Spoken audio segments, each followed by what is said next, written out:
Hi guys, this is Miss Maricar and welcome back to my channel. So for today's lesson, we will discuss Math 9 Week 7, Modeling, Representing, and Transforming Quadratic Functions. So before we discuss the learning task, what is quadratic function? So a quadratic function is a second-degree polynomial represented as f of x equals ax squared plus bx plus c, or y equals ax squared plus bx plus c, where a is not equal to 0, where a, b, and c are real numbers. So, meron tayong graph for quadratic function. So, the graph of quadratic function is a parabola. Okay? It has different properties including vertex. So, ito yung vertex niya sa may ilalim, yung pinakagitna. We also have axis of symmetry, yung nasa gitna na parang broken line. We also have opening of the parabola and the intercepts. So just consider the illustration on to the right. Okay, so let's move. By the way, we have two types of graph. It can be opening upward or it can open downward. So, dalawa lang siya. Pwedeng open upward or downward. Hindi pwede yung ganito. This is not a quadratic function. Ito lang po, upward or downward. Okay. Now, let's move on to learning task number 1. Tell whether each picture models a quadratic function or not, and then justify your answer. So, meron tayong tatlong given na pictures. So, yung unang picture, ang given ay yung Angry Birds. So, I think familiar naman kayo sa Angry Birds. So, para silang ini-slingshot and then lumilipad pataas papunta sa kanilang kalaban. And then, the second picture is yung nagbabasketball. And then, the last picture is a dolphin na tumalon sa tubig. Okay? So, here are some examples. So, paano natin siya masasagutan? Lalagyan mo lang ng quadratic function or not. So, para masagutan yun, here are some examples of situations that models quadratic functions in real-life situations. So, we have targets an object in upward direction. We have throwing an object downward, shooting ball vertically upward, minimum point submarine to submerge, and launching rocket to its maximum point. So, kapag sa tingin nyo ay may inihagis kayong object pataas or pababa, at sa tingin nyo yung direction ng object ay naka-form ng parabola, therefore, that is quadratic function. So, titingnan nyo lang yung direction ng object kung naka-form siya ng parabola. So, para masagutan nyo ang learning task number 1. So, sobrang dali lang yun. So, kapag naghagis kayo, kunwari, this is a ball, hinagis nyo pag ganon, so makaka-form tayo ng parabola. Or kapag pwede rin pababa, yung nag-bounce yung ball pababa, so pwede rin siyang maka-form ng parabola. Okay, so that is for learning task number 1. Let's move on to our learning task number 2. So, hatiin natin sa tatlo itong ating learning task number 2. So, kasi 1 to 6 yan, may tatlong parts or iba-ibang given. So, ganito lang gagawin. Which of the following represents a quadratic function? So, ilalagay nyo lang kung siya ay quadratic function or not. So, let's have 1 and 2. Magbibigay ako ng example for number 1 and 2. Okay, so number 1, we have f of x equals x squared plus 6x plus 8. So, this is a quadratic function. Bakit siya naging quadratic function? Dahil ang degree niya ay 2. Next, number 2. Y equals 7x plus 12. So, this is not a quadratic function. Dahil ang degree niya ay 1. So, that is linear, not quadratic. And last, number 3. F of x equals x minus 2 times x plus 3. So, ang gagawin lang dito ay i-FOIL method muna natin siya. So, x times x, we will have x squared. X times 3, we will have 3x, negative 2 times x, negative 2x, and then negative 2 times 3 is negative 6. And then combine like terms, we will have x squared plus x minus 6. So this one is a quadratic function. Bakit siya naging quadratic function? Kasi meron tayong degree na 2. So ganun lang po kadali ang gagawin sa number 1 and 2. Okay, next example. So for number 3 and 4.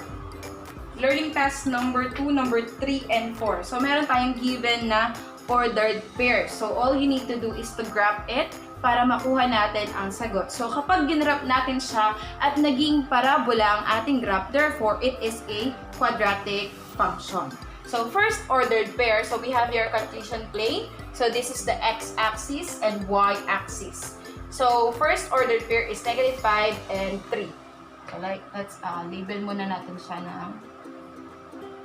Okay, so nandito yung positive, ito yung negative. So we have -5 and 3. So hanapin sa x yung -5 here, and then +3. So ang una nating point ay dito. Next is -4 and 0. Hanapin si -4. Ito ang 0. Okay? Next point, -3 and -1. -3, -1. So dito yung banda.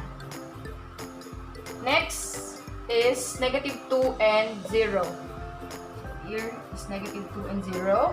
Then -1 and 3. So here. And then, i-connect nyo lang yung lahat ng points.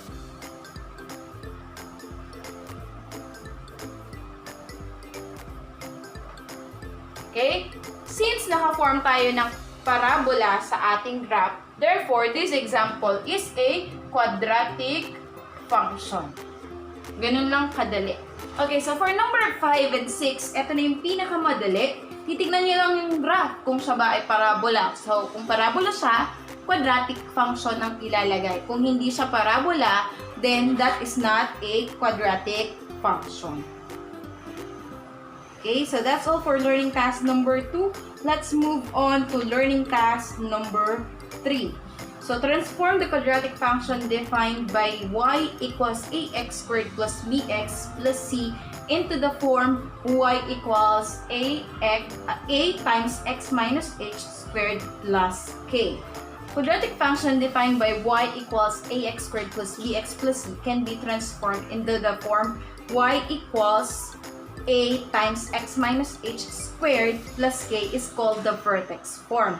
So, para magawa natin siyang vertex form, we will use the completing the square method. And here are the following steps. Okay, the first one, we need to group together the terms containing x. And then factor out a. If a is equal to 1, then proceed to step 3. So, the step 3 is the completing the square. And last step, you need to simplify and express perfect square trinomial as the square of binomial. So let's have example. We have y equals x squared minus 6x minus 6. So gagawin natin siyang vertex form. Again, ito ang ating vertex form.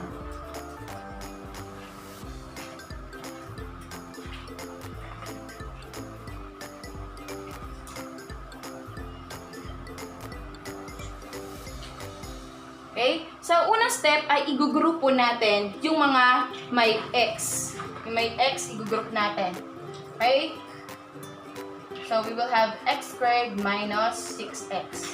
Lalagyan lang natin ng parenthesis. Ganun lang kadali ang ating first step. And then, second step ay i-factor out natin ang a. Pero dahil 1 ang ating a, 1 lang, so hindi na natin gagawin yung step 2. Proceed na tayo kagad sa step 3, which is completing the square. So, recall natin ang completing the square. Paano siya nakukuha? Mag-a-add lang tayo at magsusubtract ng negative b over 2 squared. So, ang ating b dito ay yung negative 6. So, we will have negative times negative 6 over 2 squared. So, we will have positive 6 divided by 2 is 3. 3 squared is 9. Therefore, ito yung i-add at isusubtract natin dito. So, we will have x squared minus 6x plus 9 and then minus 9. Okay? So, plus and minus. So, sa loob ng group at saka yung nasa labas. And then, simplify. So, negative 6 and negative 9 is negative 15.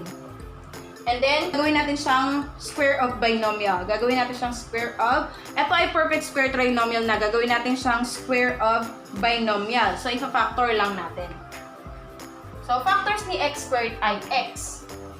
Then, factors ni 9 ay negative 3. Bakit ko siya ginawang negative 3? So, meron tayong dalawang x minus 3. Check lang natin ha. This is for checking only. Kung tama. So, we have x minus 3 and x minus 3. X times x is x squared. X times negative 3 is negative 3x.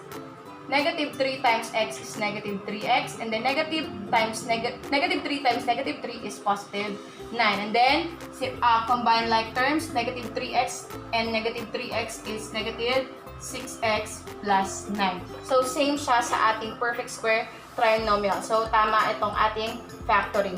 And then, negative 15. So, ito na yung ating answer. So, A, since 1 is A, kaya walang nakalagay sa labas. And then, X, and then minus H. Ito yung H natin, 3. And then, squared. And then, plus K. So, dito we have negative 15 or minus 15. Kasi, negative yung ating given. Okay, so that's all for vertex form. So let's have another example na merong value ang A. Okay, so let's have y equals 2x squared minus 4x minus 6. Again, first step, i-group natin yung merong x. So we will have 2x squared. Lagyan lang ng parentheses. And then, next step is ipa-factor out natin si A. Kasi meron tayong value ng A which is 2, hindi siya 1. 2 siya. So, ipa-factor out lang natin yung 2. So, magiging, ang 2 ay nasa labas na, maiiwan yung x squared, and then mag-iisip kayo ng number na kapag minultiply sa 2, the answer will be negative, the answer will be 4x, or just simply divide 4x to 2. So, 4x divided by 2 is 2x. Okay? So, check nga natin, 2 times x squared, 2x squared. 2 times negative 2x is negative 4x. The next step is the completing the square.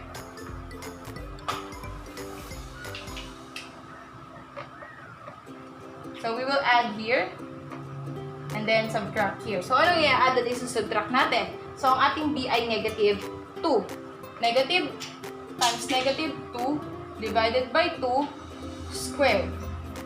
Negative 2, negative times negative 2 is positive 2. Divided by 2 is 1. 1 squared is 1. So, mag-a-add at magsusubtract tayo ng 1. And then, gagawin na natin siyang square of binomial. So, magpa-factoring lang tayo. Kopyahin ko lang ito dito. Then, factor natin to. So, factor ni x squared ay x and x. Factor ni 1 ay dalawang negative 1. Okay? So, check natin. X minus 1 times x minus 1. So, we will have x times x, x squared. X times negative 1, negative x. Negative 1 times x, negative x ulit. The negative 1 times negative 1 is positive 1. So, combine like terms, negative x and negative x is negative 2x. Then, positive 1. So, same siya dito. Then, negative 6 minus 1 is negative 7. So, ito na ang ating vertex form. So, ang ating A ay yung 2, and then X, and then H is 1, and then K is negative 7. So, that's all for week 7 modeling, representing, and transforming quadratic functions. I hope you learned a lot today, and see you again next week. Bye!